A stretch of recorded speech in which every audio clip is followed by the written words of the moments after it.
सुनील स्वामी जी, मुझे लगता है कि शायद स्वामी जी से हमारा संपर्क टूट गया है। दत्ता सर, आपके पास ये सवाल लेकर आ जाती हूँ मैं।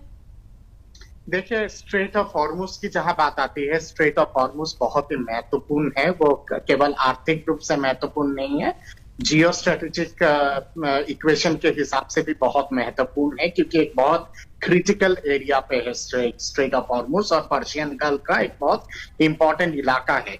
अब वहां पे अगर मान लीजिए ईरान अगर ना भी करे, आपकी हिजबुल्लाह या फिर हूती या फिर दूसरा कोई आतंकवादी संगठन अगर माइंस अगर बिछा दे समुद्र के नीचे, और बड़े बड़े जितने सारे ओशन लाइनर्स हैं, जितने सारे बड़े बड़े जहाज हैं, उन सबको, और खास करके अमेरिका के, ब्रिटेन के जो जहाज है, इन सबको अगर टारगेट करे तो कहीं ना कहीं पे ये खतरनाक परिस्थिति पैदा कर सकता है।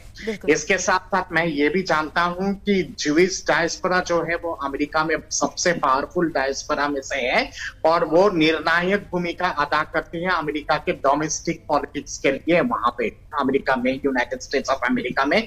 तो इसलिए आज अमेरिका इजराइल के पक्ष में जिस तरह से खड़ा हुआ है, आप और अमेरिका इससे पीछे हट नहीं सकता है।